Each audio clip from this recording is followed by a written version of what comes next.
Hallelujah. Dahil nga po doon sa ating nararanasan, matagal na panahon rin naman itong tinatawag na COVID-19 pandemic na hindi lamang dito sa ating lugar, hindi lang sa ating bansa, kundi sa buong mundo. Ito'y nagdulot sa atin talaga ng napakaraming pagbabago. Ano po? Pagbabago sa lahat halos ng aspeto ng ating buhay. Sa pamilya, sa hanap buhay, sa ating mga negosyo, maging sa ating kalusugan, sa pamamaraan ng ating pagkain, halos lahat. Halos lahat, meron tayong kunikonsidera na mga bagay na nagbago. Kaya usong-usong nga yung tinatawag na new normal. No, new normal. Pero siyempre, ay yan ay bagay na kung saan ay masasabi natin hindi na mawawala sa ating buhay. It's either na yan ay tanggapin natin o tutulan natin, pero sa ayaw natin at sa gusto, yung mga pagbabago na yan ay talagang mangyayari sa ating buhay. Napakahalaga po na sa umagang ito ay makita natin yung patuloy na paalaala ng Diyos patungkol dito sa mga nangyayaring ito sa ating buhay. Mga pangyayari, mga pagbabago na alam naman natin na walang permanente sa mundong ito. Ang permanente rito ay yung change. Diba? Ang permanente ay yung pagbabago. At siyempre, bukod sa ating Diyos na kailanman ay hindi nagbabago sa atin. Ang sabi nga, ang pagbabago, yan yung pagtatapos ng isang bagay at pagsisimula ng panibago. Lahat tayo nakakaranas yan. Meron tayong kanya-kanyang pagbabago sa ating buhay, sa ating personal na nararanasan araw-araw. No, nararanasan natin at pwede natin ngayon pa lamang maisip na natin kung ano yung mga nagbago na sa ating buhay. So, yan ay natural na bahagi ng ating buhay. Bagaman sabi nga, hindi naman lahat ng pagbabago ay maganda. Meron mga tao na nagbago pabuti. Di ba? Meron naman mga tao na nagbago pasama. Doon lamang sa spiritual na buhay natin, siyempre, di ba, nakakatuwa na meron mga tao mula sa sanlibutan na bago ang buhay patungo sa paglilingkod kay Kristo. Meron mga tao na kay Kristo na bago and then nawawala pa ulit. Di ba? Kaya depende doon sa uri ng pagbabago na nararanasan ng bawat sa atin. Ang isang sa malaking katanungan, kung ang pagbabago ay bahagi ng ating buhay, ano yung pagbabago na sa iyo ay katanggap-tanggap? Ano yung pagbabago na nanaisin mo na mag-effort ka para itong pagbabago ito mangyari sa iyo? At ano yung pagbabago na dahil ito'y nangyari sa iyo, magiging mapagpasalamat ka sa Diyos kasi nabago ang buhay mo. Diba? Yun yung tatlong katanungan lamang patungkol sa pagbabago na pwedeng sa umagang ito ay turuan tayo ng Diyos patungkol sa ating paglagong spiritual. Yung tatlong katanungan na yun ay posibleng masabi natin na hindi katanggap-tanggap sa marami o sa bawat isa sa atin. Bagamat may mga pagbabago talaga na kailangan natin. Diba sa ngayon, kaya tayo nananalangin sa Diyos, sa matagal na panahon, gusto natin mabago yung kalalagayan natin. Sa simple lamang, yung ating physical na kalalagayan. Gusto natin sa matagal na panahon na tayo may karamdaman, gusto na natin tayo mabago, totally gumaling. Diba? So umagang ito, merong bahagi sa sinulat ni Lucas sa chapter 5. Doon ay may tatlong uri ng pagbabago na gagabayan tayo ng Diyos upang ito'y mayakma natin sa ating sarili at dahil dito'y magkaroon ito ng kapakinabangan spiritual sa atin. Hindi tayo makakatanggap ngayon ng paalala o katuruan mula sa salita ng Diyos sa pamamagitan ng panulat ni Lucas nang ito'y sa isip lamang.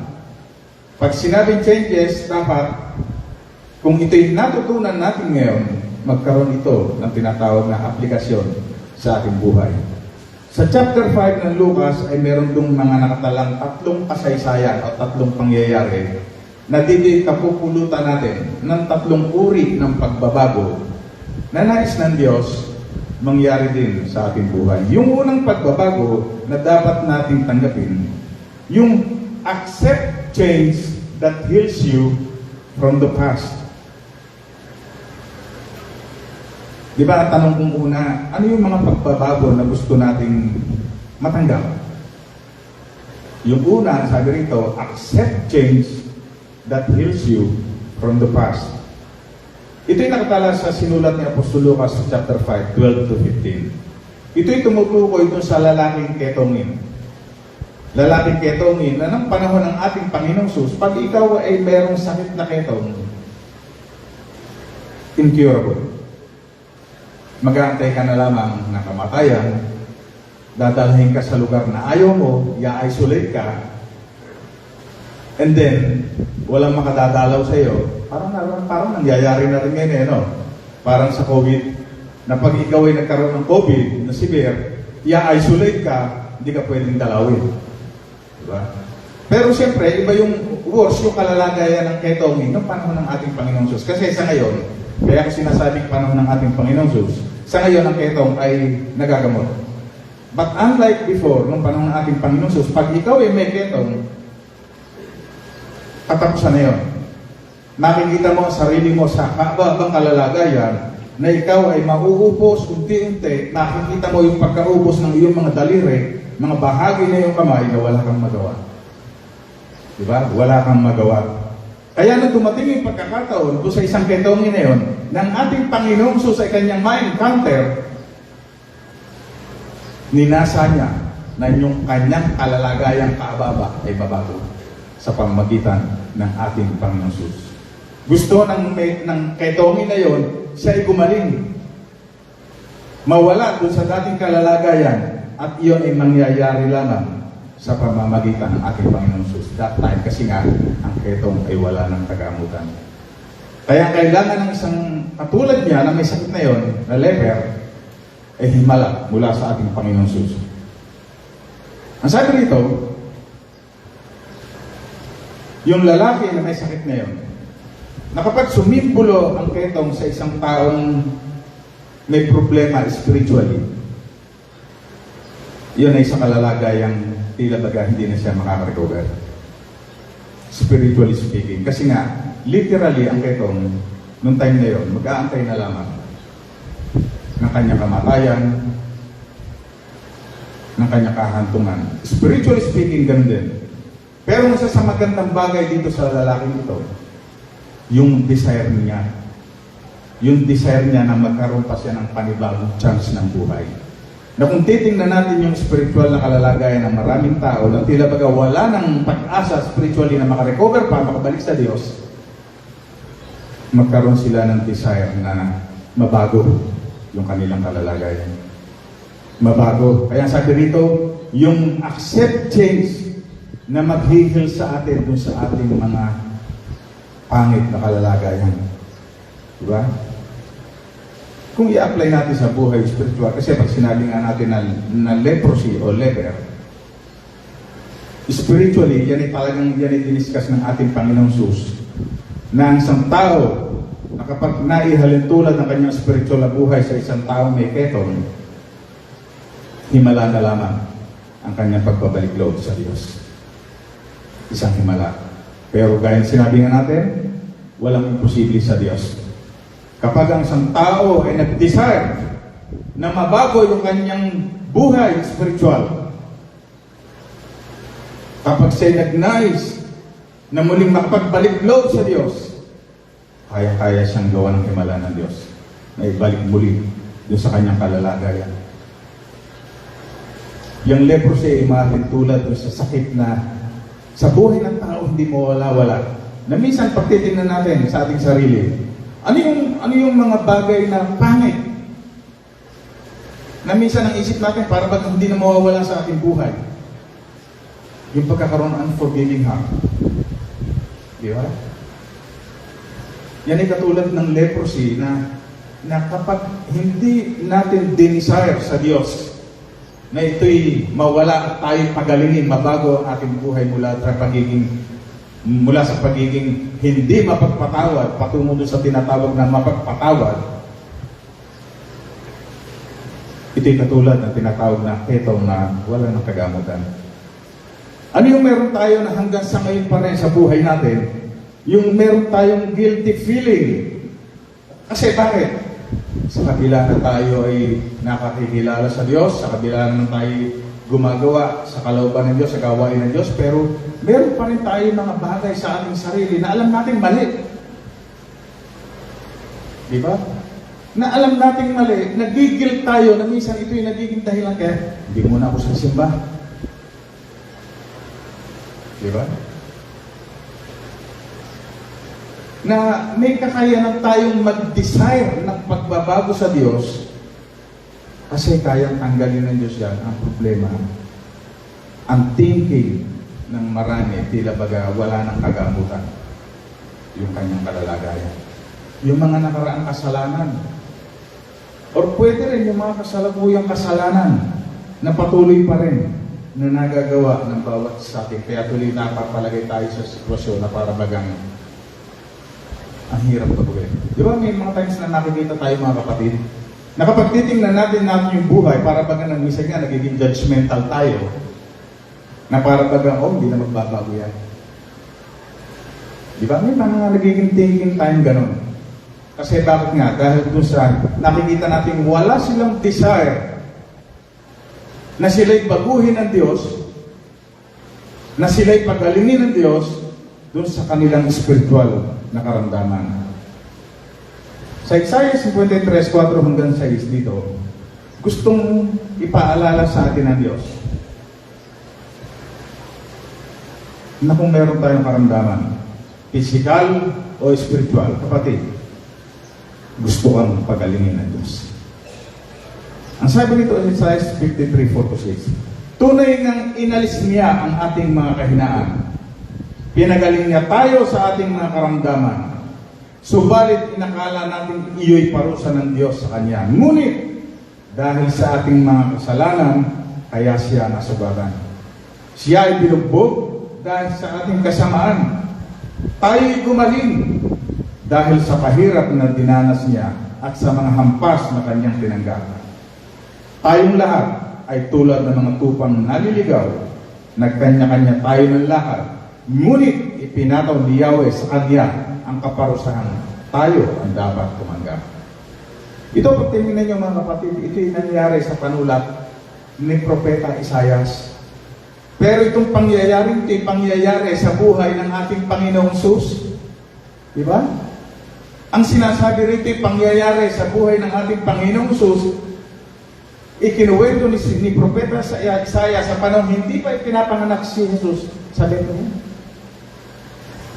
Na doon pa lang makikita natin na hindi pa man ipinapanganak si Jesus Christ, talagang nasa puso na ng Diyos na tayo'y pagalingin. Palayain sa lahat ng uri ng karamdaman, whether physical or spiritual. Kaya minsan kapag tayo'y nananalangin sa Diyos, Panginoon, gusto kong mabago ang aking kalalagayang physical. Gusto kong lumakas. Gusto kong gumaling. Kapatid, gusto talaga ng Diyos yan.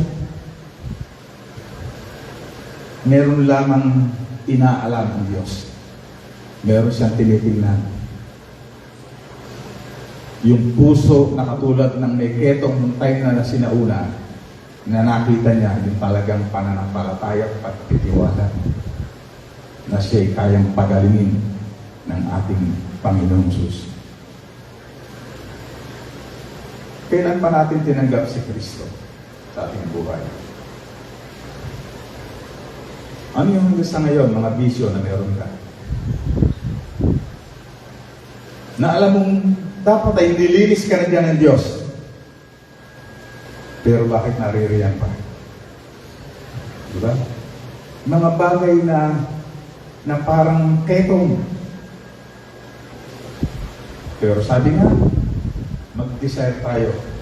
Mag-desire tayo na tayo'y baguhin ng Diyos. At kapatid, babaguhin talaga tayo ng ating Diyos. At katunayan, sabi nga sa 2 Korintos 5:17, kung talagang tayo tunay na pagkaisa kay Kristo, wala na yung dati. Wala na yung dati pagkatao. Lahat na yun, wala na. Diba? Yun yung una na dapat nating nakita patungkol sa changes, sa pagbabago. Accept change that heals you from the past. Pag ikay pagagalingin, aayusin ka sa dati mong pangit na kalalagayan, hanggatin natin yan. Diba? kagalingan mula sa karamdamang spiritual, tanggapin natin yan. Pangalawa na pagbabago na dapat natin tanggapin sa ating buhay. Accept change that gets you moving towards God. Tanggapin natin ang isang uri ng pagbabago na ito'y magdudulot sa ating lalong lumapit sa Diyos. Kapag ang pagbabago sa buhay natin ay magdudulot ng paglayo sa Diyos, huwag natin tanggapin. Pero kung pagbabago sa buhay natin ay magdudulot ng pagkakalapit pa natin lalo sa Diyos, tanggapin natin yan. Yan naman bahaging yan ay makikita natin dito sa verses 17 to 26 ng chapter 5 ng Lucas. Ito'y tumutukol doon sa tinatawag na holiness natin o yung kabanalan. Ano yung nakalagay dito sa kasaysayan? Yung unang binanggit natin pangyayari doon sa may ketong, yung may leprosy. Pangalawa dito, ito'y pangyayari sa buhay ng isang paralitiko. Very popular to eh. Itong istorya na to ng paralitiko na siya ay inihugos ng kanyang mga kaibigan sa bubong kasi hindi makadaan, hindi mailatid kay Kristo. Kaya ang ginawa nila, nasa loob ng bahay si Kristo, binutas yung bubong and then doon binaba sa harapan niya. Yun ang pangyayari patungkol doon sa paralitiko. Ito naman yung paralitiko. Dito, paano nangyari yung tinatawag na nagdulot ito, yung pagbabagong ito, na mapalapit sa Diyos? Alam niyo, dito sa kasaysayan ito, ako'y natutuwa rito. Nabe-bless ako. Diba? Totoo, may pananampalataya yung paralitiko. Diba? Pero nakatutuwa doon, yung mga tao concerned sa kanya. Yung mga taong nagmamahal sa kanya. Hindi naman gano'ng kadali na pupunta ka sa isang bahay na hindi ikaw bubutasin mo bubog. Diba? Subukan mong gawin ngayon yan. Diba? Hindi gano'ng kadali. Hindi gano'ng kadali. Pero itong mga kaibigan niya, hindi gano'ng kadali na iyak-iyak siya sa bubong eh. Na nakasakay siya sa higaan. Hindi gano'ng kadali. Mahirap yun. Sa ibang mga kaibigan sasabi, oh, wag na, mahirap yan. Diba? May mga tututuro pa, pero nakakatuwa dito, yung mga may concern, mga tunay na kaibigan, mga kapatid, ay talagang dinala siya sa ating Panginoong Sus. Diba? Isang bagay na nakikita natin na ang ninais ng mga kaibigan ay mailapit yung paralisado.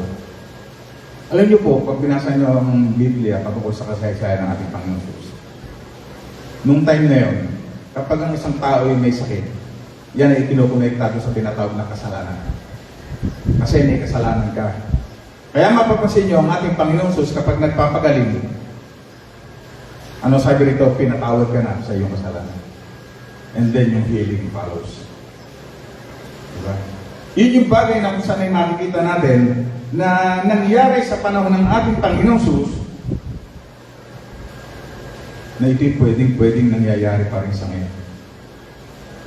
Ano yung pangyayari na yun? Isang paralitiko na nagnais na siya ay malinis sa kasalanan at magkaroon ng tinatawag na physical na kagalingan. Alam niyo, nung time na yun, maliban ng isang tao ay patawarin, hindi niya nararanasan yung tinatawag na kagalingan. Ang kagalingan para sa kanila ay yung kapag nililinis na sa kasalanan. Bagang siyempre sa panahon ko, iba na. Iba yung sitwasyon. Na bakit nakakasakit ba ang tao? Hindi naman dahil sa kasalanan ng iba. Minsan yung iba talaga sa kapabayaan. Maraming bagay dahilan. Pero that time, nakadikit talaga ng paniniwala noon sa panahon ng ating Panginoong Sus, kapag ang isang tao may karamdaman, yan ay dahil dun sa kasalanan. Pero makikita natin doon sa verse 20, pag binasa natin yung kasaysayan na yun ng paralitiko at mga kaibigan niya, pinagaling ng ating Panginoong Sus yung tao. Ano sabi rito? Pinagaling siya physically and pinagaling siya spiritually. Kapag ang isang tao ay pinagagaling spiritually, yan ay may kinalaman sa kasalanan. Kaya makikita natin dito, yung spiritually sick na tao at saka yung physically sick, ano ang dulot nito sa kanya? Ano sabi rito? Nung pinatawad na ng ating Panginoon Sus, ang sabi sa verse 25, siya'y umuwing nagpupuri sa Diyos. At ano pa epekto nito sa verse 26, ang sabi rito, nang gilala sa mga naroon at sila rin lahat ay nagpuri sa Diyos. Ito yung pagbabago na nangyari sa paralitiko na nang siya'y nagkaroon at tinatawag na pagpapatawad sa kanyang kasalanan at yung pagpapagaling sa kanyang karamdaman, sabi rito, siya'y nagpupuri na sa Diyos. Naglapit sa kanya sa Diyos. Siyempre, i-apply uli natin sa ating spiritual na buhay. Ano yung nagpaparalisa sa atin? Para tayo ay hindi malayang makapagpuri sa Diyos. Bakit meron tayong mga kapatid na tila baga may humahadlang, nahihirapan na magpuri sa Diyos? Yung bang nararanasan nyo o nararanasan ng mga taong tulad ng naparalisa ay yan din yung nararanasan ng bawat isa sa inyo? Napakahalaga. Ano sabi rito? Tanggapin natin. Kinakailangan may mabago sa atin. Accept change na yung pagbabagong maglalapit na sa iyo sa Diyos. Kaya doon sa mga kapatid natin nagwawalang bahala, kapatid, mag-decide tayo ng pagbabago. Huwag tayong makontento sa kalalagayan natin na okay na tayong ganito. Di ba? Tanggapin natin yung pagbabago na nais ng Diyos sa atin, na matapos tayong baguhin sa ating kalalagayan, tayo'y maglilingkod ng patuloy sa ating Diyos na sama-sama.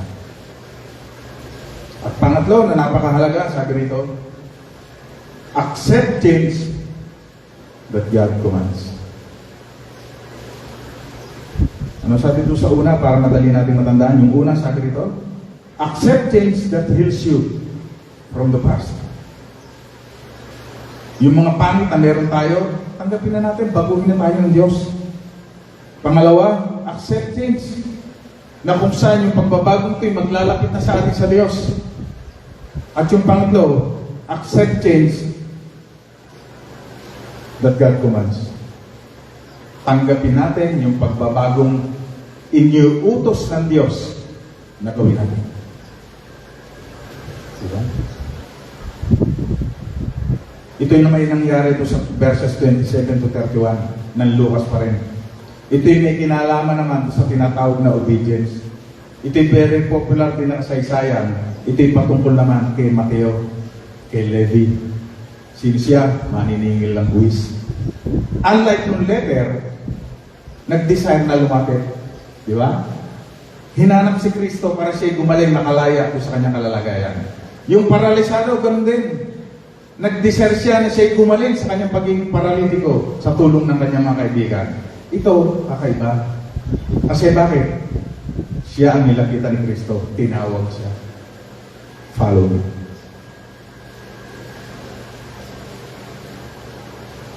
Nung tinawag si Mateo, nasa trabaho siya. Naniningil siya, busy siya. Pero sabi ni Kristo, follow me. Yun ay utos. Ano ang kahulugan nun? Iwan mo na yan. Magiging alagad kita. Ang laking pagbabago nun. Pwedeng mamili si Mateo na ito yung nangyayari sa kapanahunan ngayon. May sinasabi ang Diyos na dapat natin gawin. May iniuutos ang ating Diyos na dapat natin gawin. Hindi katulad ni Mateo, ayaw namin. Diba? Pero si Mateo may choice siya. Pwedeng pagkatawag sa kanya, basta tuloy-tuloy lang siya. Trabaho. Pero ang ginawa ni Mateo, isang napakalaking pagtanggap. Isang napakalaking pagbabago sa kanyang buhay ang kanyang tinanggap. Na nang siya'y utusan ng ating Panginoong sumunod ka sa akin, sumunod agad si Mateo. Alam niyo po, yung ketong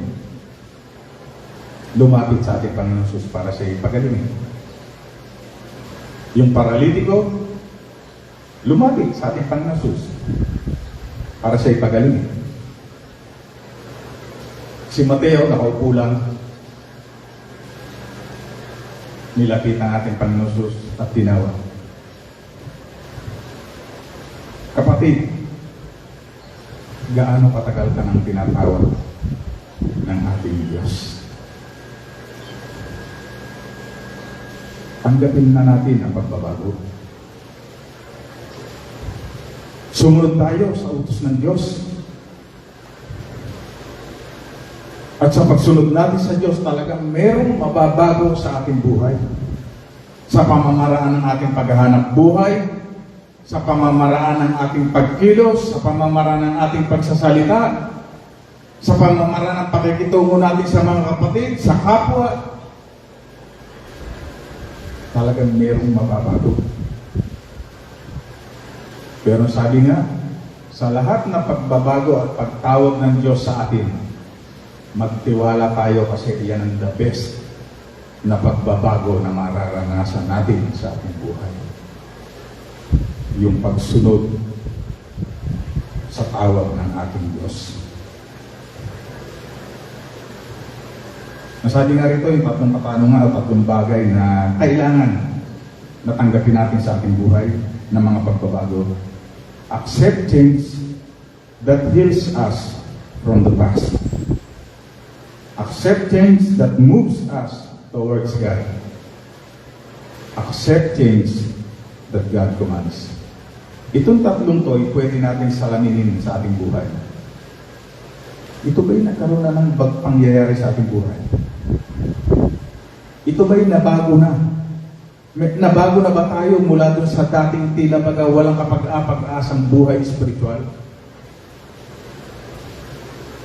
Tayo ba'y nabago na dun sa buhay na ngayon ay nagnanais na magpuri lagi sa Diyos? At nabago ba yung ating buhay sa pamamagitan ng ating pagsunod sa mga sinasabi ng Diyos? Ang sabi ng ating Panginoong Sus, dito pa rin sa huling bahagi ng chapter 5, may salamin na ipinakita si Apostol si San Lucas para makita natin sa pamamagitan ng ating Panginoong Sus. Kung ito pang mga bagay na ito masasalamin na sa atin. Matapos yung tatlong pangyayari niyo, nagpatuloy ang ating Panginoong Sus sa pagtuturo sa mga alagad, maging sa mga pariseo, at sa lahat ng mga tao na naroon, whether naniniwala man sila o hindi sa ating Panginoon Jesus. Ano ang huling bahagi na itinuro ng ating Panginoon Jesus? Nakatala na yun sa verses 33 to 39. Ang sabi niya, dapat, sa suma ng turo ng ating Panginoon Jesus, dapat kung ano ang nasa sa loob, dapat nakikita sa labas.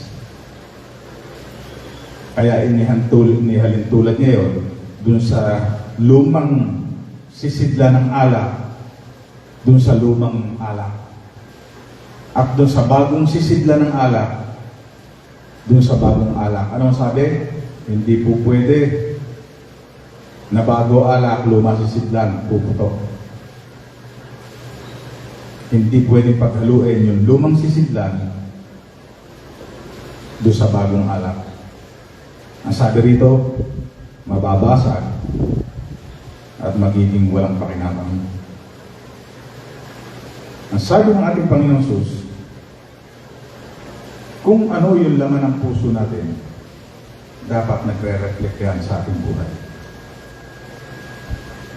Kung sinasabi natin na mayroong pagbabago ng dulot ng Diyos sa ating buhay, dapat nakikita yan sa ating buhay. Nagre-reflect. Kaya sabi pa rin sa Mateo 23:26 hanggang 28, sabi rito, bulag na pariseo, linisin mo muna ang nasa loob ng tasa at magiging malinis din ang labas nito. Kahabag-habag kayo, mga tagapagturo ng kautusan at mga pariseo, mga mapagkunwari, ang tulad ninyo yung mga libingang pinaputi, magaganda sa labas, ngunit ang loob ay bulok at puno ng kalansayan. Ganyan-ganyan kayo. Sa paningin ng tao'y mabubuti, ngunit ang totoo ay punong-puno kayo ng pagkukunwari at kasamaan. Alam niyo po, ang tinukoy ng ating Panginoong Sus dito yung mga eskrib at pariseo, na alam naman natin talaga kung anong klaseng mga tao yung mga taong yan. Di ba? Sila mismo yung mga talagang wala nang ginawa kundi hanapan ng kung ano yung pwedeng maipula sa ating Panginoong Sus. Kaya yung kanyang binanggit, na ang gaganda ng suot, na tila baga napakabanal tingnan, pero ang loob ng kanilang puso ay hindi maganda. Kaya sabi rito, ang nais ng ating Panginoon Jesus, kung ano yung laman talagang tunay ng ating puso, makita sa ating pagkatao. Kung tayo tinatawag ng mga born again Christians, dapat mag-reflect yun as tayo mga born again Christians. Kung tayo mga anak ng Diyos, dapat makita yun sa ating buhay na sasalamin na tayo ay anak ng ating Diyos. Kaya makikita nyo, sabi nga, sa tatlong ating pinag-aralan, walang ayaw na tayo gumaling o mabago mula doon sa pangit na kalalagayan. Walang ayaw na baguhin tayo para tayo lalong mapalapit sa Diyos. Walang ayaw na sasabihin siya sasalungat sa salita ng Diyos. Diba? Ang gusto natin makasunod sa salita ng Diyos, pero ito yung salamin kung para nakita natin mga kapatid, kung ito ba tatlong pinangyayari talaga sa atin, sa paraan-paraan. Yung bang puso natin ay nakikita sa kapahayagan ng ating buhay. Sa umagang ito, sabi nga, tayo patuloy na binabago ng Diyos. Tayo lahat ay nasa proseso. Kaya lamang ang malaking mensahe na dapat makita at tanggapin natin ngayon. Tanggapin natin yung tunay na pagbabago sa ating buhay. Na ninanais ng Diyos na mangyari sa atin.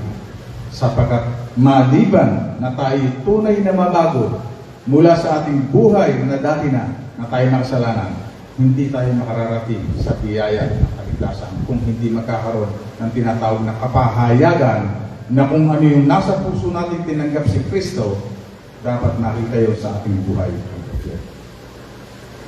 Bilang pagtatapos, yung pagbabago na ginawa na ng Diyos sa atin noon, mula doon sa kalalagayan para bagang hindi na tayo gagaling. Nagkaroon na ba tayo ng pagbabago sa ating buhay? Sa pagbabago ba na ginawa ng Diyos sa iyo na dati o sa ating dati, naging mas malapit ka ngayon sa Diyos? Gaano tayo kalapit ngayon sa Diyos? At yung pagbabagong patuloy na nais ng Diyos na magawa natin, sundin hindi ang ating kalooban, kundi sundin yung inyuutos ng ating Diyos. Alam niyo po, sa umagang to, napakahalaga. Kaya sinabi ko, yung tunay na pagbabago, yun ang nais talaga ng Diyos sa atin. Yung genuine na pagbabago na kaya tayo nagbago, hindi dahil sa ating sarili, kundi gaya na nangyari ito sa may keton, sa may paralisado at maging kay Mateo, ang pagbabago ay nanggaling sa Diyos. Ang kailangan tanggapin natin sa ating buhay yung pagbabagong nais ng Diyos upang tayo maging kalugod-lugod sa Kanya. Palakpakan natin ang ating Diyos, tayo lahat ay nanalangin, tayo po, aming amang dakila at makapangyarihan sa lahat. Muli, salamat po Diyos sa iyong salita na patuloy na sa amin ay nagpapaalala na kami tinawag mo na kami nilinis mo, inihawang mo kami mula doon sa pagkakalog mo, itinayo mo kami. O Diyos, tulungan mo po kami na yung tunay na pagbabago'y makita na sa aming buhay. Sa pamamagitan ng matagumpay na pagkilos mo sa aming buhay. Sa pamamagitan ng gabay na yung Banal na Espiritu upang patuloy na magawa namin hindi ang aming ibig, kundi ang ibig mo. Salamat po Diyos sa salita mo na sa umagang ito'y alam namin makapagbabago na patuloy ng aming isipan. Tulungan mo po kami sa lahat ng ito. Salamat po Diyos sa pangalan po ng aming Panginoon Jesus. Amen. Muli palakpakan natin.